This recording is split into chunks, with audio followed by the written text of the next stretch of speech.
Dear students, you are most welcome to DSR Academy, a Hello-based leading educational institute at Nalbari. You are also provided my best wishes and my heartiest love and affection for your last HSLC exam and for being admitted to the academy, to this institute. Today is your second day of online class, which is being conducted for the pandemic of COVID-19. Dear students, I am Ranjit Kumar Sharma, your Ranjit sir, and will teach you one of your core subjects, and that is English.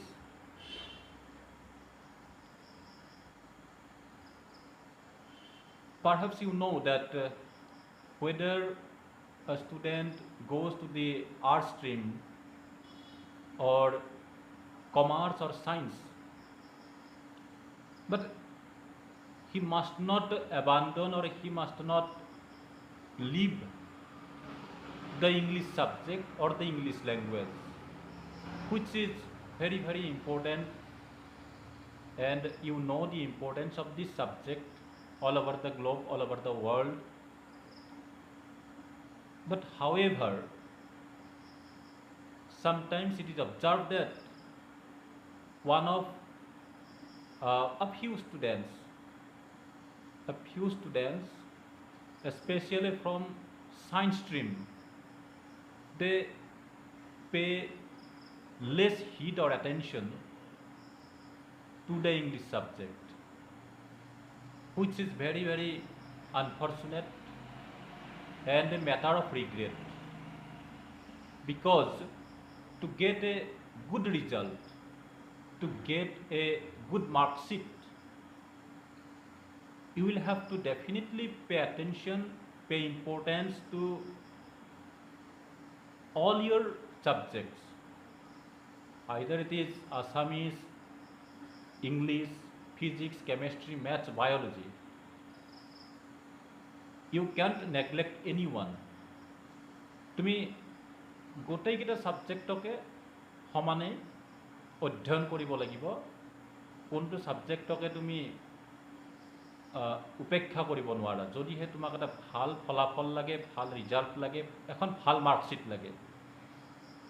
গতিকে আৰম্ভণিৰে পৰা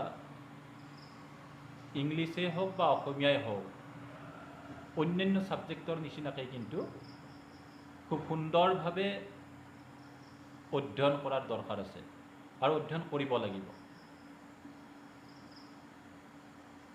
তোমালোক আটায়ে বহুত ভাল ভাল result লৈ আহিছা ইয়ালৈ, যথেষ্ট ভাল লগা কথা, আৰু আগন্তুক বৰ্ষবিলাকত, আগন্তুক দিনবিলাকত, সময়বিলাকতো তোমালোকে নিৰন্তৰ অধ্যয়নত ব্ৰতী হৈ নিজক একোজন ভাল মানুহ হিচাপে সমাজত প্ৰতিষ্ঠিত কৰিব লাগিব। তোমালোকে জানা যে এইখন অনুষ্ঠানত আমাৰ DSR একাডেমিত প্ৰতিগৰাকী শিক্ষকেই একোজন কৃতি শিক্ষক, আৰু তেখেতসকলৰ পৰা তোমালোকে তোমালোকৰ সংশ্লিষ্ট বিষয়বিলাকৰ ওপৰত তোমালোকে অধ্যয়ন কৰি তেখেতসকলৰ পৰা তোমালোকৰ দৰকাৰী কথাবিলাক কিন্তু আয়ত্ত কৰিব পাৰিব লাগিব। তোমালোকে প্ৰতিগৰাকী শিক্ষক ছাৰ বাইদেউৰ পৰা তোমালোকে তোমালোকৰ দৰকাৰী কথাখিনি আদায় কৰিব লাগিব। মনত ৰাখিবা যে বেছি লগ বন্ধুৰ সংখ্যাটো বৃদ্ধি কৰাতকৈ তোমালোকে তোমালোকৰ ছাৰ বাইদেউসকলৰ লগত ওতঃপ্ৰোতভাৱে সম্পৰ্কিত হৈ থকাটো বেছি দৰকাৰ। তোমালোকৰ ছাৰ বাইদেউসকলৰ লগত এটা মধুৰ সম্পৰ্ক ৰক্ষা কৰিবা, খুব সুন্দৰভাৱে নিৰন্তৰ অধ্যয়নত ব্ৰতী হোৱা, আৰু এটা ভাল ৰিজাল্ট যাতে কৰিব পাৰা, তাৰ পৰাই আজিৰ এই দিনটোত আজিৰ এই প্ৰথম দিনটোৰ পৰাই তোমালোকে সংকল্পবদ্ধ হোৱা। কেতিয়াও পঢ়া শুনাৰ ক্ষেত্ৰত কেতিয়াও অৱহেলা কৰিব নোৱাৰা আৰু জীৱনত সফলতা অৰ্জন কৰিবলৈ হ'লে কঠোৰ পৰিশ্ৰম কৰিব লাগিব, হাৰ্ড ৱৰ্ক কৰিব লাগিব আৰু ধৈৰ্য লাগিব, অপৰিসীম ধৈৰ্য। মই ক'লোৱে যে তোমালোক আটাইৰে জিনিয়াছ আছে, তোমালোক আটাইৰে ইণ্টেলেকচুৱেল কেপাচিটি আছে, পাৱাৰ আছে, কিন্তু কেৱল প্ৰতিভা থাকিলেই নহ'ব। Genius is 1% inspiration and 99% perspiration. Very important, মনত ৰাখিবা। Genius is 1% inspiration and 99% perspiration. অৰ্থাৎ এই প্ৰতিভা হৈছে 1% প্ৰেৰণা বা অনুপ্ৰেৰণা। যিটো প্ৰেৰণা তুমি তোমাৰ মা দেউতাৰ পৰা, শিক্ষাগুৰুৰ পৰা অথবা তোমাৰ শুভাকাংক্ষী ৱেল উইচাৰ্ছসকলৰ পৰা তুমি পাব পাৰা, কিন্তু তাৰ বিপৰীতে 99% 99%ই কিন্তু পাৰস্পাইৰেশ্যন, অৰ্থাৎ ঘৰ্মাক্ত পৰিশ্ৰম। তুমি কঠোৰ পৰিশ্ৰম কৰিব লাগিব, হাৰ ভঙা পৰিশ্ৰম কৰিব লাগিব ধৈৰ্য সহকাৰে। কেতিয়াও কিন্তু তুমি ধৈৰ্যচ্যুত হ'ব নোৱাৰা। এই প্ৰসংগত মই তোমালোকক এটা সৰু ষ্টৰী এটা ক'ব খুজিছোঁ। তোমালোকে জানা কিজানি, জানা নিশ্চয়, তথাপিতো মই তোমালোকক ক'ব খুজিছোঁ। এদিনাখন কি হ'ল, এটা 4-year-old child, 4 বছৰীয়া এটা শিশু, তেওঁ স্কুলত নিৰ্বোধ হিচাপে জ্ঞান কৰি স্কুলৰ শিক্ষয়িত্ৰী, স্কুল টিচাৰে তেওঁক কাগজ এটুকুৰা দি ঘৰলৈ পঠিয়াই দিলে। শিশুটিয়ে ঘৰত আহিল আৰু মাকে সেই কাগজ টুকুৰা পঢ়িলে। তাত লিখা আছে, "Your Tommy is too stupid to learn, get him out of the school." School টিচাৰে কাগজ টুকুৰাত লিখি পঠিয়াই দিছিল, "Your Tommy is too stupid to learn, get him out of the school."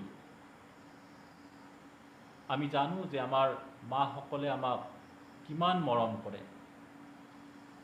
School শিক্ষয়িত্ৰীৰ এনেকুৱা আচৰণত মাকে অত্যন্ত মানসিক কষ্ট অনুভৱ কৰিলে। হৃদয়ৰ অন্তৰত তেওঁ এটা গধুৰ যন্ত্ৰণা অনুভৱ কৰিলে আৰু তেওঁ হুক হুকাই কান্দি ক'লে, "My Tommy is not too stupid to learn, I will teach him myself." যে মোৰ টমি কেতিয়াও নিৰ্বোধ হ'ব নোৱাৰে, মই তাক শিকাম, মই তাক মানুহ কৰিম। সঁচাকৈয়ে মাকৰ সেই মৰম, সেই অপত্য স্নেহৰ মাজত সি ডাঙৰ দীঘল হ'ল, সি আলোকিত হ'ল আৰু সমগ্ৰ বিশ্ববাসীক মাত্ৰ সেই 3 মহীয়া আনুষ্ঠানিক শিক্ষা লাভ কৰা শিশুটিয়ে সমগ্ৰ বিশ্ববাসীক তেওঁৰ উদ্ভাৱনী শক্তিৰ জৰিয়তে আলোকিত কৰি তুলিলে। আৰু সৰ্বকালৰ সৰ্বশ্ৰেষ্ঠ উদ্ভাৱক বিজ্ঞানী হিচাপে প্ৰতিষ্ঠিত হ'ল সেইগৰাকী মহান বিজ্ঞানী ছাৰ টমাছ আলভা এডিছন। যিগৰাকী মহান ব্যক্তিয়ে, যিগৰাকী মহান উদ্ভাৱকে প্লেটিনামৰ নিচিনা মহা মূল্যৱান ধাতুৰ পৰা আৰম্ভ কৰি কাগজ, বাঁহৰ চুচ, আনকি মূৰৰ চুলিকো বাল্বৰ ফিলামেণ্ট হিচাপে ব্যৱহাৰ কৰিবলৈ ব্যৱহাৰ কৰি কেইবা হাজাৰ বাৰো কিন্তু তেওঁ ব্যৰ্থ হৈছিল, কিন্তু তেওঁ স্তম্ভিত হোৱা নাছিল, থমকি ৰোৱা নাছিল আৰু অপৰিসীম ধৈৰ্যৰ বলত অৱশেষত তেওঁ তেওঁৰ গন্তব্যস্থলত উপনীত হৈছিল, জীৱনত সফলতা লাভ কৰিছিল আৰু সমগ্ৰ বিশ্ববাসীক তেওঁৰ সেই জ্ঞানেৰে, সেই ধৈৰ্য বলৰ সহায়ত তেওঁৰ উদ্ভাৱনী শক্তিৰ জৰিয়তে সমগ্ৰ বিশ্ববাসীক আলোকিত কৰিব পাৰিছিল। গতিকে কেৱল যে টমাছ আলভা এডিছনেই আছিল এনেকুৱা নহয়। আমি যদি চাওঁ বিশ্বৰ ইতিহাসত মহান ব্যক্তিসকলৰ যদি জীৱন বুৰঞ্জী আমি অধ্যয়ন কৰোঁ, তেনেহ'লে আমি দেখা পাম যে প্ৰায় সকলোবিলাকৰ ক্ষেত্ৰতেই কিছুমান একেই কথা, যে ষ্ট্ৰং উইল পাৱাৰ, আমাক প্ৰবল ইচ্ছা শক্তি লাগিব, ধৈৰ্য লাগিব, তেতিয়াহে আমি যিকোনো এটা মহৎ কাৰ্য সম্পাদন কৰিবৰ বাবে সম্ভৱ হ'ব পাৰিব। গতিকে whatever the mind of man can conceive or believe, the mind can achieve. You should remember it. Whatever the mind of man can conceive or believe, the mind can achieve. আমাৰ মনটোৱে যি বিচাৰে, যদি আমি প্ৰবল ইচ্ছা শক্তি লৈ যদি আমি কিবা এটা বিচাৰোঁ, পাব বিচাৰোঁ, তেনেহ'লে নিশ্চিতভাৱে আমি তাক পাব পাৰিম। গতিকে এই কথাটো সদায় মনত ৰাখিবা যে তোমাৰ ষ্ট্ৰং উইল পাৱাৰ লাগিব, তোমাৰ ধৈৰ্য লাগিব, কেতিয়াও ধৈৰ্যচ্যুত হ'ব নোৱাৰা তুমি। আৰু যিহেতু তোমালোক সকলোৱে প্ৰতিভাসম্পন্ন ছাত্ৰ ছাত্ৰী, তোমালোকে সকলোৱে আগুৱাই যোৱা, জীৱন যুদ্ধত কেতিয়াও ধৈৰ্য নেহেৰাবা। এতিয়া তোমালোক এটা নতুন ষ্ট্ৰীমলৈ আহিছা, ছায়েন্স ষ্ট্ৰীম, ইয়াত কিন্তু কষ্ট কৰিব লাগিব। গোটেই ছাবজেক্টবিলাক মই ক'লোৱেই সুন্দৰভাৱে অধ্যয়ন কৰা, কনচেপ্টবিলাক ক্লিয়াৰ কৰিব লাগিব। আমাৰ শিক্ষক শিক্ষয়িত্ৰী ছাৰ বাইদেউসকলৰ কণ্টেক্ট নম্বৰবিলাক তোমালোকে লগত ৰাখিবা, যেতিয়াই প্ৰয়োজন হয় তেতিয়াই তোমালোকে যোগাযোগ কৰিবা।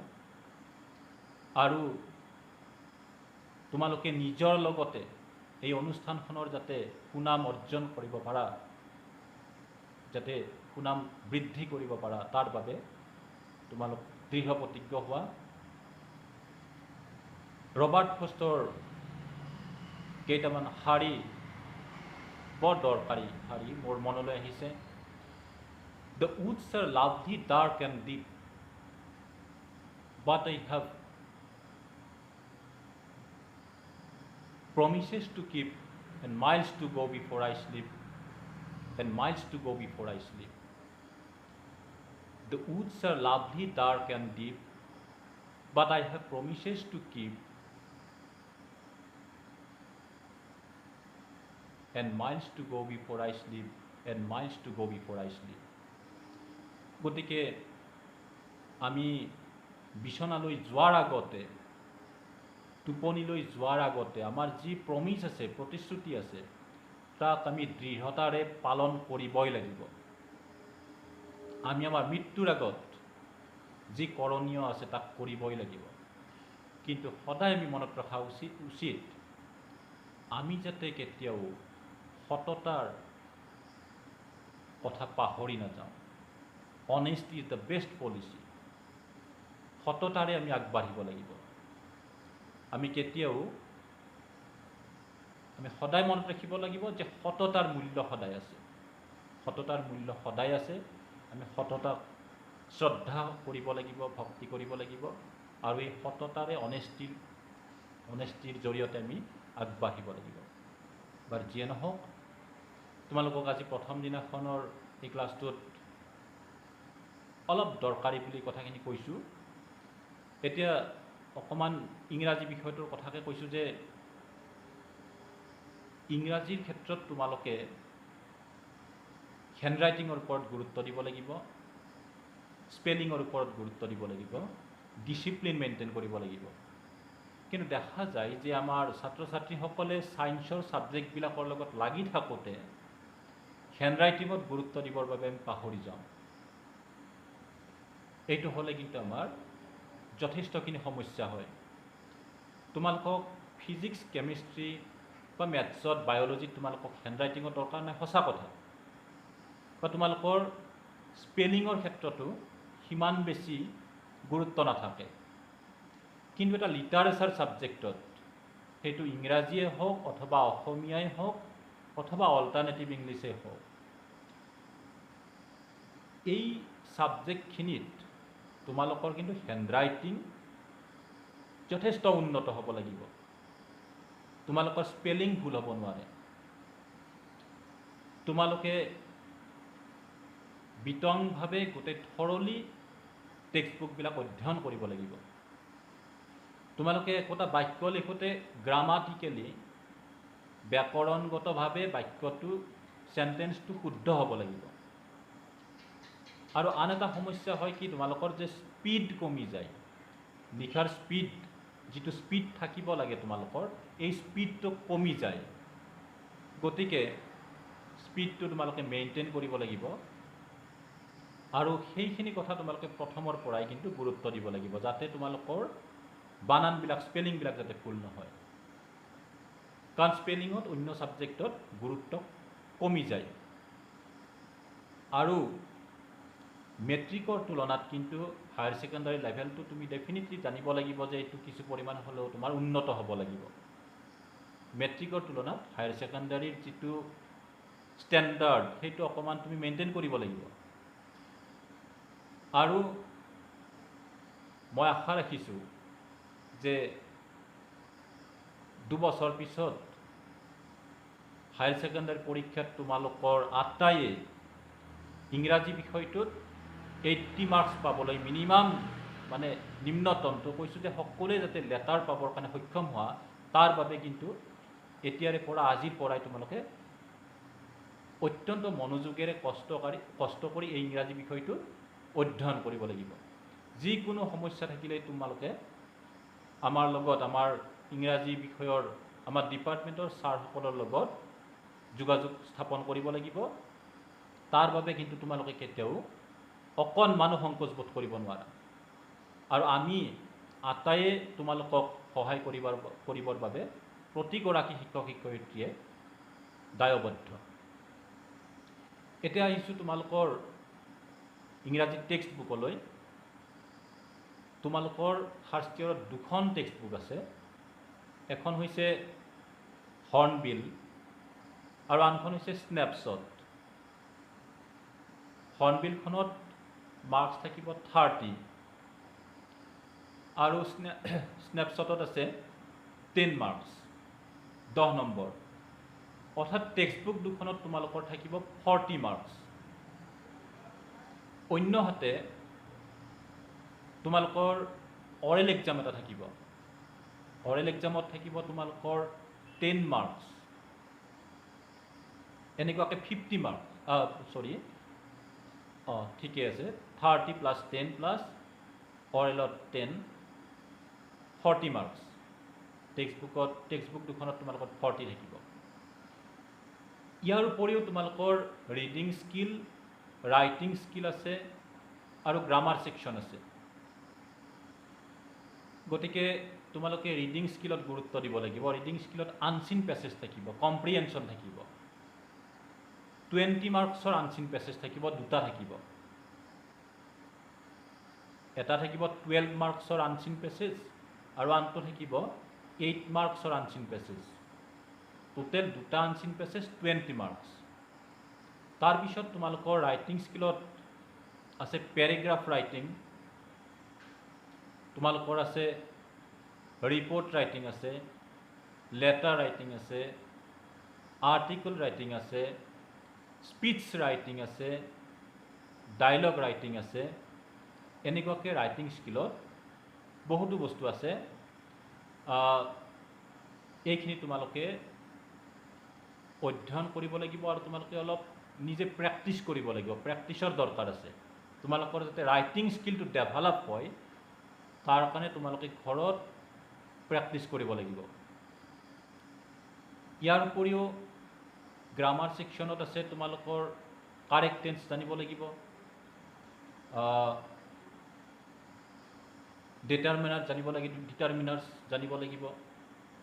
তাৰপিছত আছে positive degree, comparative, superlative degree, negative, interrogative, এইবিলাক without changing the meaning, without changing the meaning কৰিব লাগিব। ৰিৰাইট এজ ডাইৰেক্টৰত থাকিব এইখিনি। তাৰোপৰি তোমালোকৰ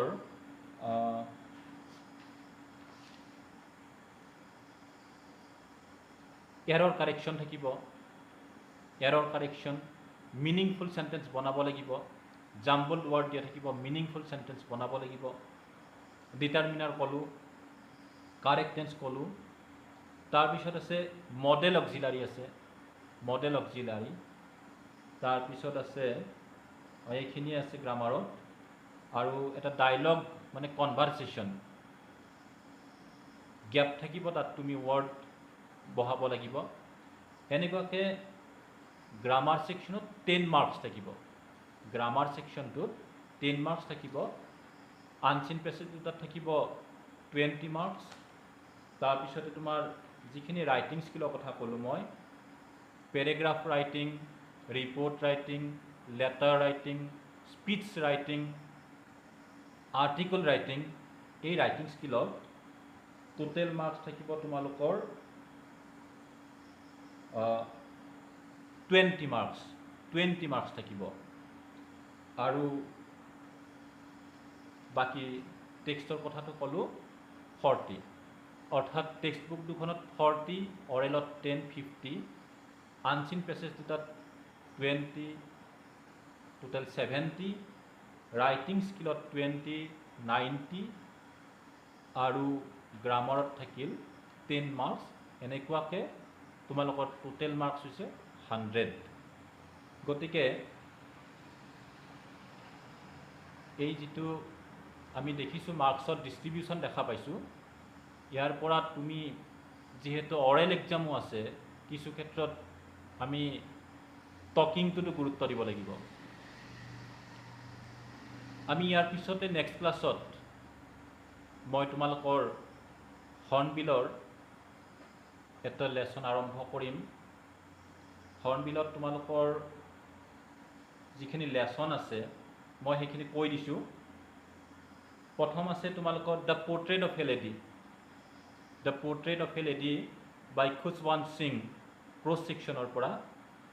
নেক্সট আছে landscape of the soul by Nathalie Trouilloud. Next আছে the ailing planet, the green movement's role by Nani পালকিৱালা।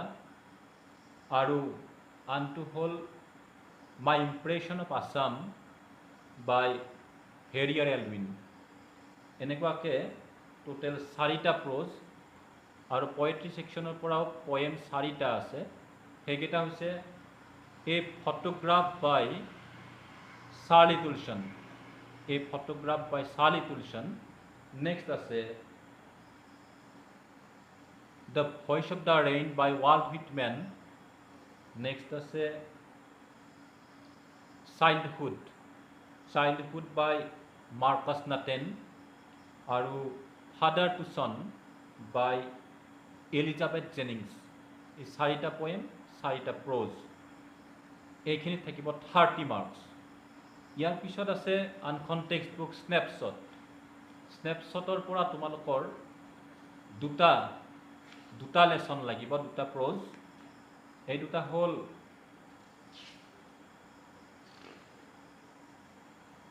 ৰংগাছ marriage, এটা হৈছে ৰংগাছ মেৰেজ বাই মাষ্টি ভেংকাটেশ্বৰ আয়েংগাৰ, আৰু আনটো হ'ল আলবাৰ্ট আইনষ্টাইন এট স্কুল,